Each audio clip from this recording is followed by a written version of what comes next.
Hiljattain minua ja lukuisia muita tarot-tulkitsijoita yritettiin käännyttää uskoon tägäämällä meidät somejulkaisuun, missä kerrottiin tarotkorttien ongelmallisuudesta kristinuskon kontekstissa. Moni kollegoistani poisti ton tägäyksen vähin äänin ja jatkoi elämäänsä niin kuin mitään ei olisi tapahtunut. Mut valitettavasti mulle rauha ei ole koskaan ollut vaihtoehto. Ja koska minä en osaa pitää turpaani kiinni ja mulla herää tästä aiheesta niin paljon ajatuksia, niin mä päätin kääntyä YouTuben pariin. Muualla somessa ei oikein merkki tai aikarajat riitä näin moniulotteisen asian läpikäyntiin. Mutta ennen kuin aloitetaan, niin mä haluan painottaa, että tämä video ei ole suunnattu näille Jeesuksen sanansaattajille, jotka yritti mua käännyttää. Eikä oikeastaan kenellekään kristitylle tai muuhun uskoon kuuluvalle, kenen uskonto tai omatunto kieltää tarotkorttien käytön tai uushenkisen toiminnan. Sitä paitsi Raamatussa kielletään kuuntelemasta noitia, joten mitä sä teet täällä? Mä kantelen susta Jeesukselle. Parempi rukoilla, että saat tämän synnin anteeksi. Mulla ei ole siis mitään tarvetta argumentoida näitä äärikristittyjä vastaan. Raamatusta löytyy kyllä jakeita, jotka voidaan tulkita siten, että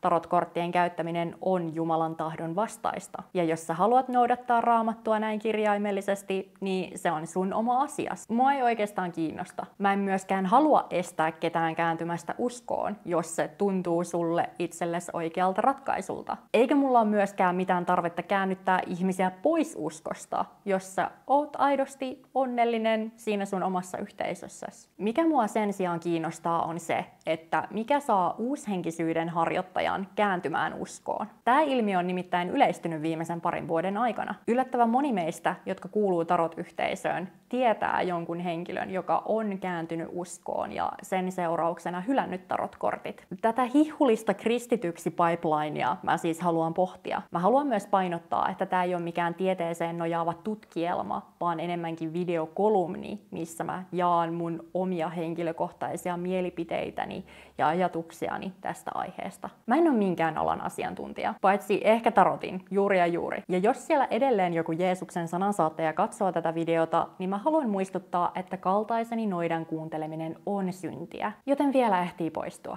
Kiitos. Eiköhän aloiteta. Mä oon saanut hyvin tavanomaisen suomalaisen kristillisen kasvatuksen. Mun perhe on kuulunut kirkkoon, mun mummu on lausunut mulle iltarukouksia ennen nukkumaan menoa, koulussa on laulettu virsiä ja opittu Jeesuksesta uskonnon tunneilla. Jostain tuntemattomasta syystä mä en kuitenkaan näitä Raamatun tarinoita silloin lapsena uskonut. Mä vaan oletin, että me kaikki tiedetään, että ne on pelkkiä satuja.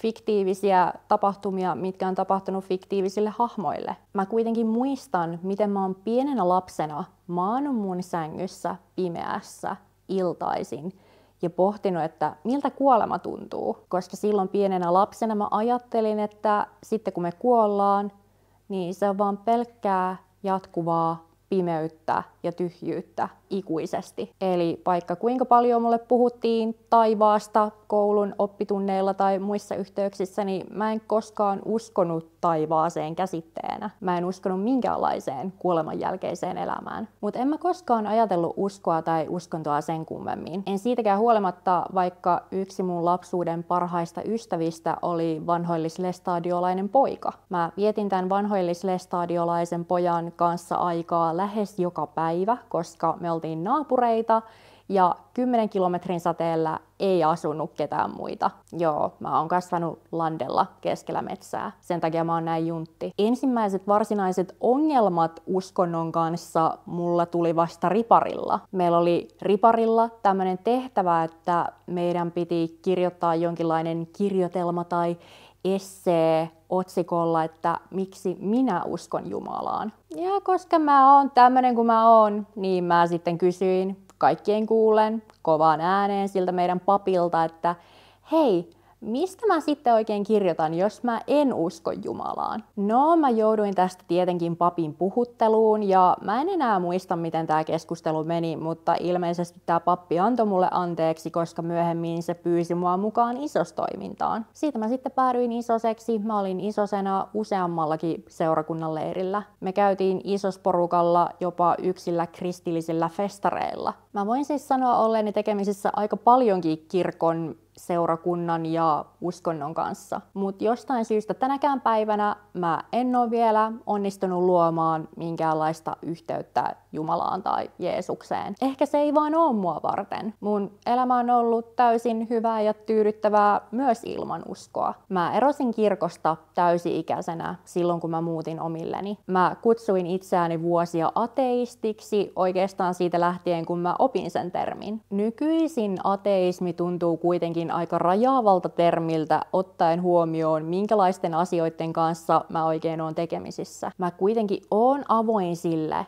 että on olemassa jokin meitä korkeampi voima tai edes jonkinlaista mahdollisesti yliluonnollista tai energiaa tai jotain, mitä me ei tällä hetkellä voida tieteellä ja järjellä ja todisteilla selittää. Mutta en mä oikein osaa sanoa, mikä se voima on, tai mitä se olisi, tai mihin mä ylipäätään uskon. Ehkä tällä hetkellä paras termi kuvaamaan mua olisi pakana, vaikka ei sekään sana tunnu mulle mitenkään erityisen omalta. Mä myönnän, että satanismi on kiinnostanut mua aika paljon. Kaikille huolestuneille boomereille ja etenkin äidilleni tiedoksi, että satanismi ei ole yhtä kuin saatanan palvonta. Satanistit ei edes usko saatanan olemassaoloon. Satanismin voi ajatella tämmöisenä vastaliikkeenä kristinuskolle ja kaikille tälle synnillä ja saatanalla ja helvetillä pelottelulle. Satanistit vaikuttaa oikeastaan aika järkeviltä ihmisiltä. Ne vaan on ehkä vähän dramaattisia ja ne ehkä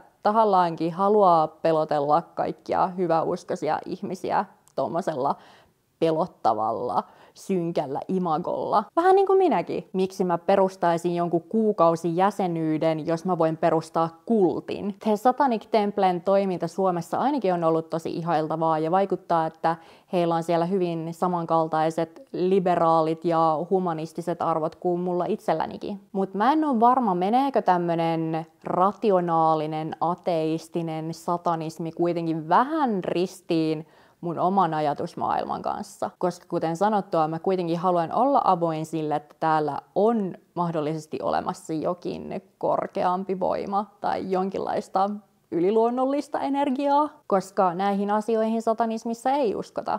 Satanistit on erittäin järkeviä ja rationaalisia ihmisiä. Ehkä mä oon vaan uskonnollisesti sitoutumaton. Näistä lähtökohdista mä itse lähestyn tätä keskustelua. Vaikka mä en itse usko oikein mihinkään, niin muiden uskot ja uskomukset ei kuitenkaan ole mulle ongelma. Tuskin mä olisin tehnyt niin kauan töitä seurakunnalle, jos mä en haluaisi olla missään tekemisissä kristittyjen kanssa. En mä voi olla kristittyfobinen, mä kuitenkin tunnen itse kristittyjä. Mulla ei ole mitään tarvetta kyseenalaistaa, vähätellä tai pilkata kenenkään uskontoa tai uskomuksia. Sen sijaan uskonto on mulle vaan sellainen pohjattoman kiehtova asia. Mä teen töitä tarotkorttien kanssa, mä oon kiinnostunut astrologiasta ja mä harrastan silloin tällöin joogaa, joten mut niputetaan uushenkisyyden piiriin. New Age eli suomeksi uushenkisyys pitää sisällään oikeastaan kaikenlaisen tämmöisen hihulitoiminnan. Tarot, astrologia, reiki, kanavointi, meditointi, manifestointi, chakrat, aromaterapia, kaikki mitä me yhteisön sisällä olevat sanotaan kaikilla lempeydellä hihulitoiminnaksi kuuluu uushenkisyyteen. Kaikki tämmöinen New Age-toiminta on ollut aika kovassa nosteessa jo useamman vuoden ajan. Mä voisin spekuloida, että korkein huippu oli joskus tuossa pari vuotta takaperin, kun mä itsekin olin haastattelussa erilaisissa lehdissä näiden noita- ja tarot-asioiden tiimoilta. Silloin mä huomasin, että kaikkia tämmöisiä suomalaisia tarot- tai noita-aiheisia tilejä syntyi niin kuin sieniä sateella. Mutta aika moni noista tileistä on jo tänä päivänä joko hiljentynyt tai kadonnut kokonaan somesta. Mä voin totta kai puhua vain omasta puolestani, mutta mulle kaikki nämä uushenkisyyden työkalut on auttanut luomaan suhdetta itseeni. Mä olin 20-vuotiaiden alkupuolella aika pahasti hukassa oman identiteettini kanssa. Mä en oikein tiennyt kuka mä oon ja mitä mä tältä elämältä oikein haluan. Mä rakastuin tarottiin, koska se on niin loistava itsereflektoinnin väline. Korttien kanssa keskustelu auttaa mua jäsentämään mun kaoottisia ajatuksia ja tekemään erilaisia päätöksiä ja valintoja mitkä tietenkin on mulle luonnollisesti vaikeita, olenhan sentään vaaka. Astrologia puolestaan on auttanut mua hahmottamaan mun omia vahvuuksia ja heikkouksia ja myöskin kehittämään niitä. Joogasta mä oon löytänyt itselleni mielenrauhaa, koska ADHDn takia meditointi on mulle ehkä keskivertoa vaikeampi laji. Mulle ei ole mitään merkitystä sillä, että onko esimerkiksi astrologia totta. Jos syntymäkartan tulkinta on auttanut mua ymmärtämään itseäni ja myöskin muita ihmisiä huomattavasti syvemmällä tasolla, niin mitä merkitystä sillä on, että onko astrologia totta vaiko ei? Se silti ajaa asiansa. Ja tässä nyt ei puhuta semmoista toksisesta astrologian käytöstä, että kaikki omat huonot puolet ja pahat teot vaan pyyhitään pois sillä, että no mä nyt oon vaan tämmönen vaaka, en mä pysty olemaan uskollinen suhteessa, kun mä nyt oon vaan vähän tällainen. Ei oikeasti kukaan syvässä päädyssä astrologian kanssa oleva ihminen ole tällainen. Tällaista outoa ennakkoluuloa tai stereotypiaa vaan maalaillaan tällaisten ihmisten keskuudessa, jotka ei itse usko astrologiaan, ja heidän käsityksensä astrologiasta on vaan jotkut aikakauslehtien horoskoopit. Tarotkorttejahan taas voi käyttää, vaikka ei uskoisi mihinkään yliluonnolliseen, kuten ennustamiseen tai selvännäköön. Ne voi olla pelkkiä kuvakortteja, mistä ammennetaan itselle lohtua, näkökulmia tai inspiraatiota tai ihan vaan vaikka viihdettä elämään. Mutta tässä mun mielestä on se uushenkisyyden ydin. Me uushenkisyyden pariin ajautuvat ihmiset vaan halutaan oppia ymmärtämään itseämme paremmin, me halutaan kehittää itseämme tai me halutaan luoda jonkinlainen yhteys itseemme. Mutta tietenkään tämmöiset hihhulijutut ei ole meitä kaikkia varten. Kaikille ne ei välttämättä toimi, minkä seurauksena sitä mielenrauhaa saatetaan lähteä etsimään jostain muualta. Kuten mä heti tässä videon alussakin jo sanoin, niin viimeisen parin vuoden aikana on yleistynyt ilmiö, missä tämmöiset entiset uushenkisyyden harjoittajat kääntyykin uskoon. Ja yleensä tässä ei ole kyse siitä, että liitytään kirkkoon ja aletaan käydä sunnuntai-kirkossa. Vaikuttaa siltä, että näistä uushenkisyydestä irtautuneista ihmisistä tulee äärikristittyjä, jotka haluaa noudattaa Raamattua ja Jumalan sanaa mahdollisimman kirjaimellisesti. Yleensä tämä uskoon kääntyminen julistetaan aika dramaattisesti. Mä oon kuullut esimerkin, missä tämmönen eräs uskoon kääntynyt henkilö poltti hyvin teatraalisesti kaikki uushenkisyyteen liittyvät tavarat, kuten tarotkortit tai enkelikortit, ja julkaisi tästä sitten materiaalia someen. Ilmeisesti osa näistä uskoon kääntyneistä henkilöistä ei edes kuulu kirkkoon, koska ne ei enää noudata heidän kristillisiä standardejaan. Seurakunnat ovat siis ajautuneet liian kauas Raamatusta. Mikähän mahtaa olla syy tälle? Mä en ole perehtynyt aiheeseen, joten en osaa sanoa varmaksi, mutta mulla on epäilykseni. Nämähän väitteet tosiaan perustuu Instagramissa käytyyn keskusteluun, jossa tämä minua käännyttänyt taho mainitsi, että homoseksuaalisuus, sukupuolen korjaaminen tai edes sukupuolineutraalius ei ole Jumalan tahdon mukaista. Keskustelussa myös mainittiin, että Raamattu on esimerkiksi käypähoitoa ylempi auktoriteetti, eli edes lääketiede ei saa tulla heidän ja Jumalan väliin. Jokainen tekee tietysti omat valinnat elämässään, eikä tarotkorttien vastustaminen Raamatun perusteella ole mikään iso asia. Mutta homofobia ja transfobia, jokainen saa myös tehdä omalla kehollaan mitä tahtoo, mutta toivottavasti nämä henkilöt ei jätä lapsiaan rokottamatta Raamatun perusteella. Mä ainakin voin suositella rokotuksia, mä sain niistä autismin. Mut mikä mahtaa olla se perimmäinen syy, miksi mun kaltaiset hihhulit vaihtaa tarotkortin Raamattuun ja joogan Jeesukseen? Mistä tää pipeline johtuu ja minkälaiset henkilöt altistuu sille? Onko mä itse seuraava? Koittaako vielä joskus päivä, että minä poltan kaikki mun tarotkortit roviolla ja vaihdan sunnuntai-kultin sunnuntai-kirkkoon? uskoon. Kultista puheen ollen, mä julkaisin juuri Sunnuntai-kultissa, joka ei ole oikeasti kultti, ehkä, uuden luennon tarotkorteilla ennustamisesta, jos tää aihe sattumoisin kiinnostaa. Sunnuntai-kulttiin voi liittyä mun nettisivuilla hintaan 6,66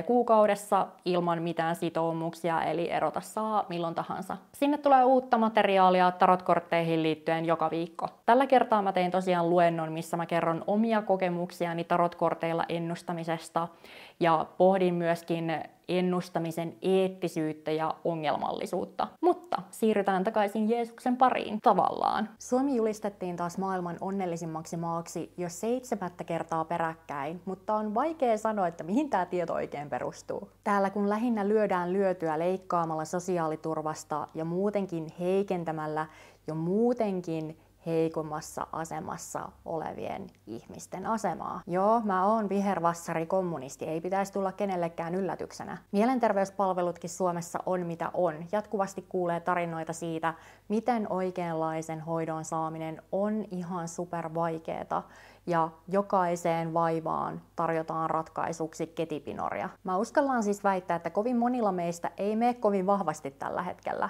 Hinnat nousee, työttömyys on kasvussa, asumistuista leikataan, työuupumus on yhä vaan yleisempää. Puhumattakaan siitä, että me todistetaan tällä hetkellä kansanmurhaa. Vaikka me suomalaiset ei henkilökohtaisesti olla siellä sotatantereella, niin tuskin näiden uutisten jatkuva seuraaminen tekee erityisen hyvää meidän mielialalle. Turun yliopistossa tehdyn tutkimuksen mukaan kiinnostus sosiaaliseen oikeudenmukaisuuteen on yhteydessä lisääntyneeseen ahdistuneisuuteen ja masentuneisuuteen. Tämä tutkimus pääsi uutisotsikoihin ympäri maailman. Esimerkiksi New York Post julisti, miten woke ihmiset on todennäköisesti onnettomia. Siis täytyy myöntää, että on todella maata mullistavaa tietoa, että ahdistaa olla hereillä tämän nykymaailman epäoikeudenmukaisuudesta. Mua ainakin ahdistaa ihan saatanasti aina kun mä pysähdyn miettimään tätä nykyistä maailmanmenoa. Mutta miten tämä kaikki liittyy kristinuskoon ja Jeesukseen? No viimeistään tässä vaiheessa tämä video muuttuu aika spekulatiiviseksi. Mä oon tässä taroturani aikana huomannut sellaisen ilmiön, että kaikkien tällaisten vaihtoehtoishoitojen pariin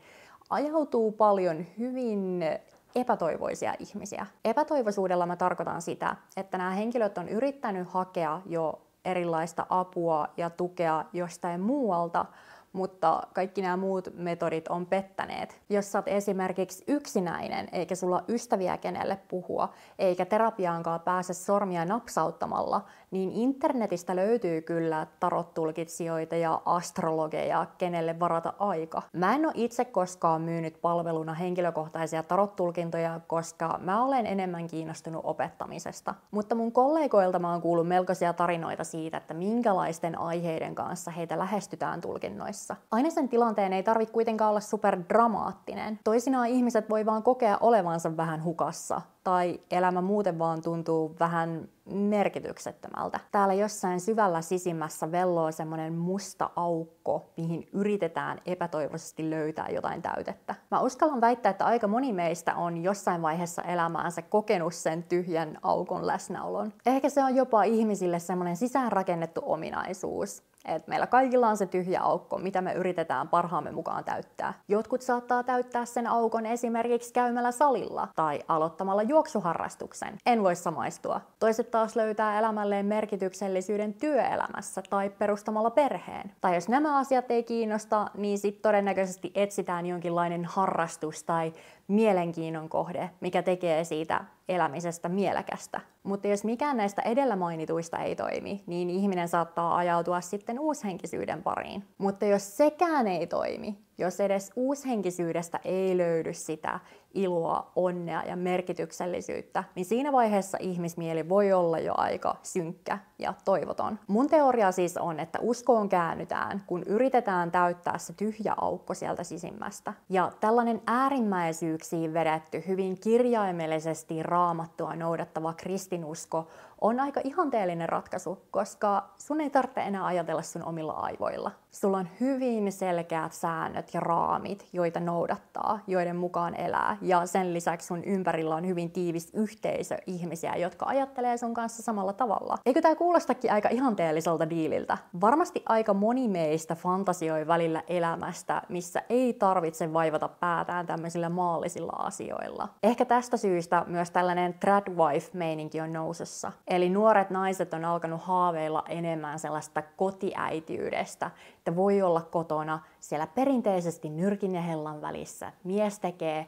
kaikki päätökset maskuliinisena, päättävänä hahmona, ja sä voit olla se pullantuoksuinen kotiäiti, joka vaan hoitaa lapsiaan, eikä tarvitse vaivata päätä rahalla, työllä, laskuilla tai millään vastaavalla. Eikä voi olla sattumaa, että maailman suosituin Twilight fanfiction eli 50 Shades of Grey on niin suosittu. Kuinka ihanalta kuulostaa miljonäärikumppani, joka päättää sun puolesta, että mitä sä puet päälle ja mitä sä syöt. Se on aika houkutteleva fantasia, vaikka aika harva meistä reaalimaailmassa toivoo aidosti näin kontrolloivaa suhdetta. Mutta ehkä tällaista kontrollista luopumista voi harjoittaa pienemmissä määrin, esimerkiksi makuuhuoneen puolella. Mitä mä yritän tässä sanoa, on se, että äärimmäisen moni meistä voi pahoin tässä nykyisessä kapitalistisessa yhteiskunnassa. Jokainen meistä yrittää vaan omalla tavallaan selviytyä ja löytää sellaisen mielekkään elämäntyylin, mikä saa jaksamaan päivästä,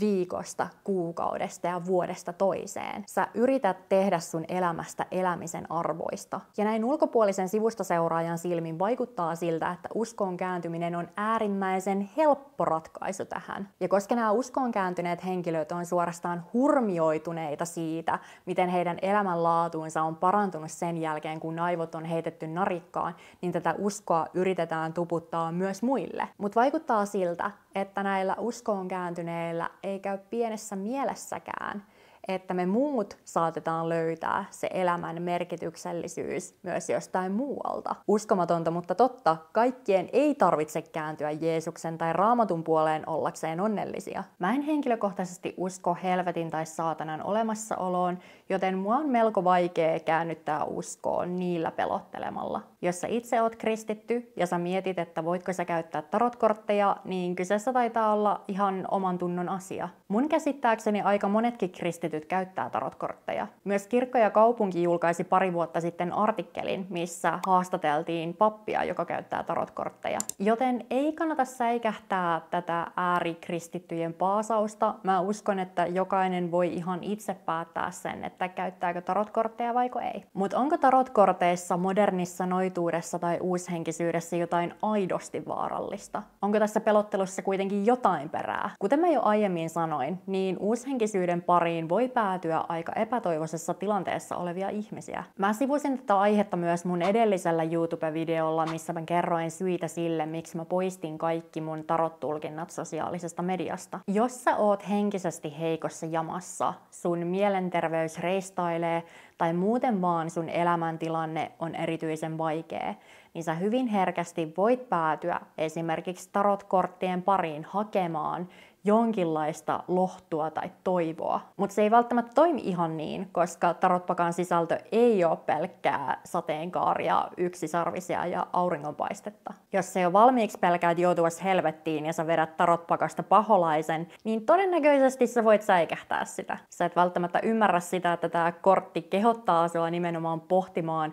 sun suhdetta synnin tekemiseen ja pahuuteen. Sen sijaan sä saatat tulkita sen niin, että okei, no niin, kortit sanoo, että nyt mä joudun helvettiin. Kärjistetty esimerkki, mutta ehkä ymmärrätte pointin. Jos sä oot tosi herkässä tilassa, vaikeassa elämäntilanteessa, niin tollaisia vaikeita ja synkkiä tarotkortteja voi olla aika vaikea vastaanottaa. Eli näihin erilaisiin uushenkisyyden muotoihin kannattaa suhtautua varauksella, etenkin silloin, kun sun mielenterveys on vaakalaudalla. Ja mä voin tässä puhua ihan omasta kokemuksesta käsin. Mä oon itse ahdistuneisuuteen taipuvainen ADHD-ihminen, ja mä oon ollut koukussa tarot-tulkintoihin silloin, kun mä oon ollut erityisen epätoivoisessa elämäntilanteessa. Ja silloin niiden tulkintojen katsominen ja tekeminen ei todellakaan tehnyt mulle hyvää. On myös olemassa termi spiritual psychosis, mikä kuvastaa sitä, että psykoosissa oleva henkilö kokee ja näkee erilaisia harhoja, mitkä liittyy erityisesti henkimaailmaan. Psykoosissa ollessa mikä tahansa asia voi olla merkki universumilta. Silloin voi muutenkin kokea vahvoja yliluonnollisia kokemuksia. Monissakin mielenterveyshäiriöissä on taipumus tämmöiseen lisääntyneeseen taikauskoon tai siihen, että meillä on harhaisia ajatuksia tai nähdään erilaisia harhakuvia. Tästä syystä mä itse aina kehotan, että tarotkorttien äärelle olisi hyvä saapua mahdollisimman neutraalissa mielentilassa. Ei missään nimessä silloin, kun sulla on joku vahva tunnereaktio päällä tai sulla on haasteita mielenterveyden kanssa. Tällaisissa tilanteissa korteista voi olla enemmän haittaa kuin hyötyä. Ja tää nyt ei tarkoita sitä, että jos sä oot masentunut, niin mä gatekeepaan tarotkortteja, että ei sä et saa käyttää niitä. Ihmiset on myöskin yksilöitä, joillekin tosi vaikeassa ja ahdistavassa tilanteessa niistä tarotkorteista voi myös olla jonkinlaista apua. Mutta tässä sun täytyy olla rehellinen itsellesi. Jos sä huomaat, että tarotkorttien käyttö tai astrologia tai mikä tahansa uushenkisyyden muoto tuo sulle jonkinlaista ahdistusta tai negatiivisia fiiliksiä, niin on tosi hyvä ottaa niistä etäisyyttä. Koska lähtökohtaisesti tarotkortit ja muutkin hihulijutut on tarkoitettu lisäämään sun hyvinvointia. Niiden tarkoitus on tuoda sun elämään lisäarvoa. Ja jos ne ei siinä onnistu, jos nämä eri menetelmät ja välineet tuokin sulle vaan pelkkää mielipahaa tai ahdistusta, tai sitten ei yhtikäs mitään, ne ei vaan toimi sulle, niin se on ihan ok. Ehkä ne ei vaan ole sua varten, kukaan ei pakota sua käyttämään niitä. Tässä siis lyhykäisyydessään mun ajatuksia tarotista, uskonnosta ja moderneista noitavainoista. Mä olisin voinut jatkaa vielä tuntikausia, mutta mä epäilen, että harva on jaksanut katsoa tätä videota edes tänne saakka, joten lopetetaan hyvän sään aikana. Kerro ihmeessä kommenteissa, että mitä ajatuksia sulla tästä aiheesta herää. Ootko sä tarot-tulkitsija, jota on peloteltu helvetillä ja saatanalla? Tai ootko sä kenties ennen kuulunut johonkin uskonnolliseen yhteisöön? Jos sä haluat oppia lisää tarot-korteista, niin sä oot tervetullut mun kulttiin, joka ei ole oikeasti kultti, ehkä. Mä julkaisen Sunnuntai-kultissa joka kuukausi uuden luennon, missä me käsitellään erilaisia tarotkortteihin liittyviä aiheita. Mä oon esimerkiksi julkaissut siellä luennon rakkaustulkinnoista ja ennustamisesta. Mä julkaisen siellä myös joka viikko viikon kortin, mistä saa kollektiivista näkökulmaa tulevaan viikkoon ja oppii tarotkorttien merkityksiä. Me myös kokoonnutaan Zoomissa kerran kuukaudessa noita piirissä, missä me päästään juttelemaan kultin jäsenten kesken ja mä teen siellä kollektiivisen tulkinnan tulevalle kuukaudelle. Lisätietoja löytyy mun nettisivuilta, linkit löytyy täältä videon kuvauksesta. Ja mut totta kai löytää myös muualta somesta, kaikkein aktiivisin mä oon Instagramissa. Muista myös tykätä tästä videosta ja tilata mun kanava, jos sä haluat lisää tän tyylistä sisältöä tänne mun YouTube-tilille. Kiitos jos katsoit tänne asti, me näemme taas seuraavalla videolla.